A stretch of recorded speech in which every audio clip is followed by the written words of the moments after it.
Welcome back to another video on Gearsaw Studios, and today I'm going to be showing you how to build yourself a secret lab. In case you ever want to have somewhere to conduct weird experiments, this is the place for you. So without further ado, let's investigate how we should go about this. And our palette here includes a wide variety of blocks and their stair variants in order to create broken floors. Our walls are going to use variants of stone bricks. Then our framing, we're going to be using polished andesite and deep slate, the flooring being deep slate tiles. The pit, we'll use lime concrete and lime glass. Then our furniture will be made out of dark oak. Some of our less involved floors will be using mangrove. And then our lighting will be done with redstone lamps, which means yes, we will have toggleable lights in this build.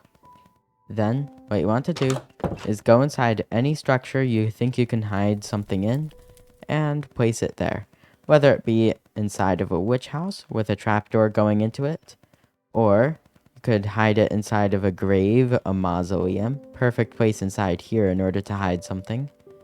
Just about anywhere can work. But the important thing is this must be underground for secrecy reasons, and so that way you don't have to include windows or an exterior.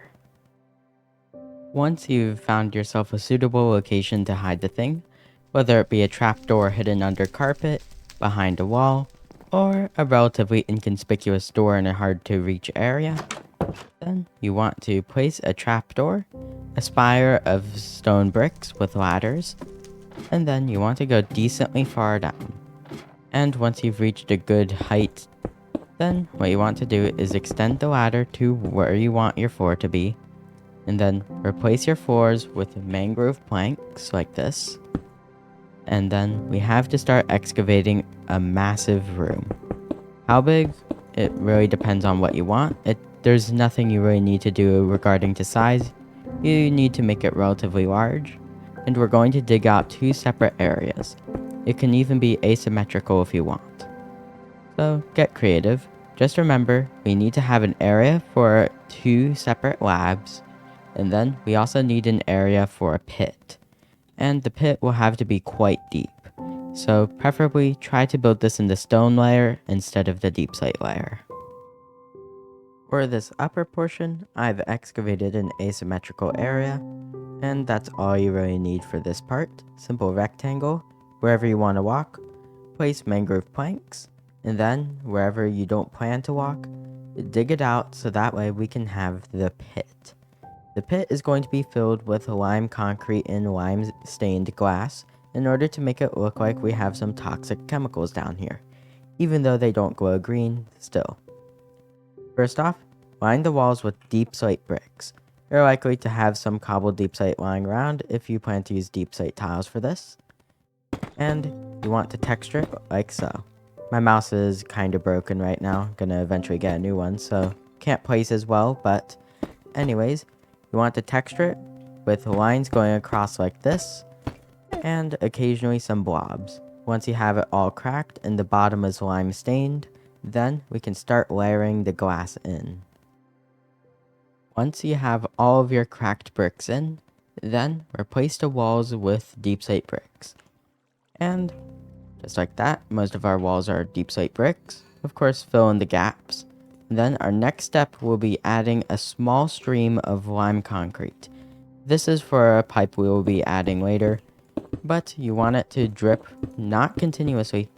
Have some gaps in between individual parts, like this, and that will look a lot better once we get the pipe in.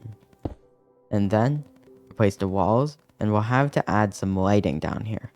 Verdant frog lights work pretty well.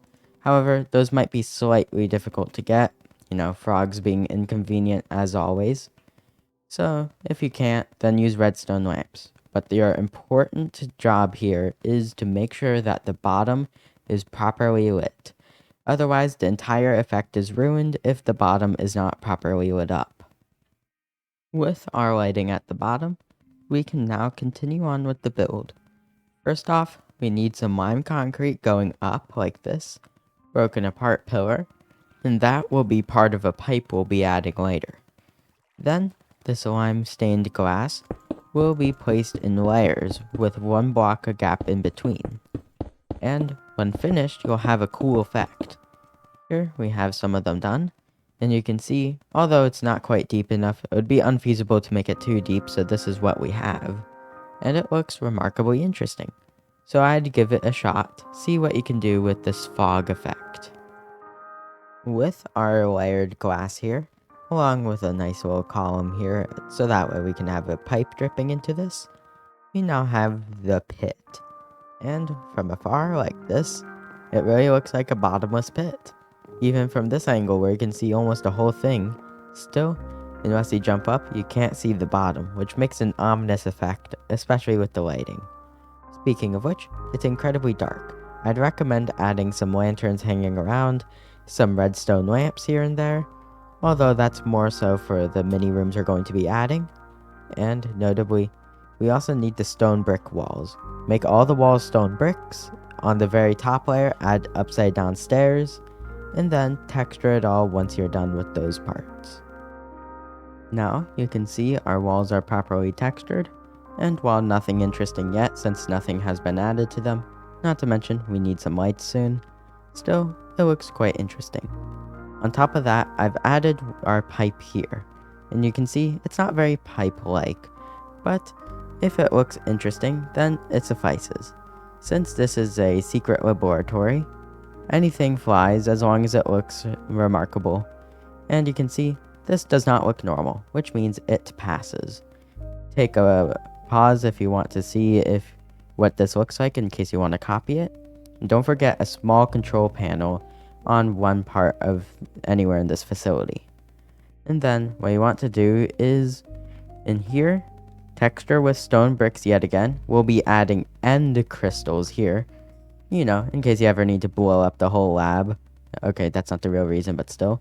And then on one section, line the walls with tinted glass and make these walls inside stone bricks yet again.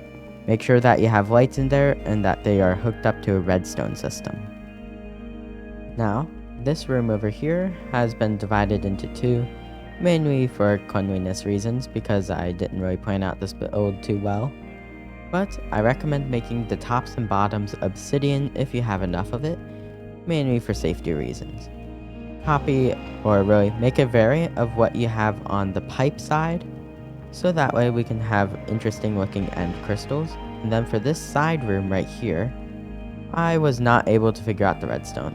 So, you know, good reason to why I do not do redstone tutorials at all. Essentially, my idea was I wanted to make the circuit use a skulk sensor to detect when a mob would spawn in here, and turn on the light when that happened. Unfortunately, I could not figure out how to make this work, and it's an hour before I upload, which means it's not worth my time right now. But if you're interested in that concept, go right ahead and play around with some redstone. Potentially, you can use this tinted glass containment unit in order to catch a mob inside of this room. Anyways, your job now is to place down an end crystal, and these are very dangerous. If you need to, waterlog the room.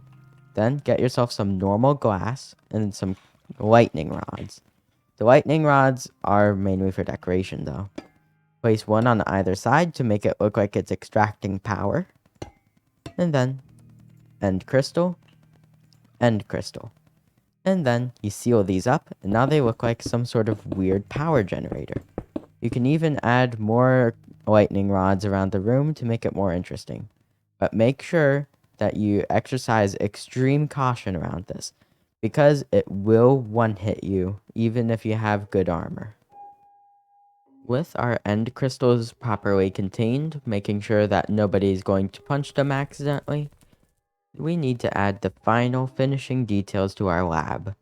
First off, our flooring. Make sure to include stairs, like this, in order to give that rundown look. This is a secret lab. You aren't really getting handymen going down here fixing up your floors.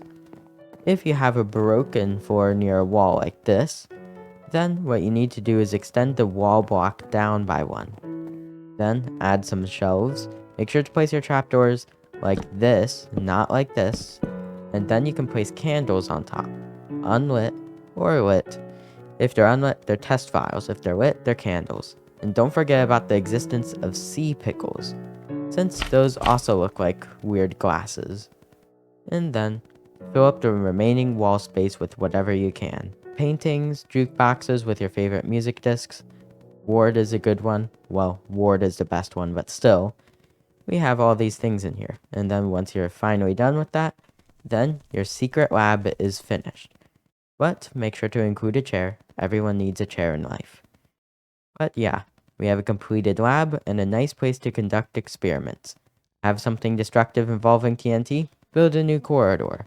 Or even blow up something to get more room for your lab. There's a lot of things you can do down here, and not to mention, add a hallway, indefinitely expandable. And with that, it's the end of today's video. If you enjoyed this video, remember, please like and subscribe. It really helps me out. Either way, enjoy the rest of your day. Gearsaw out.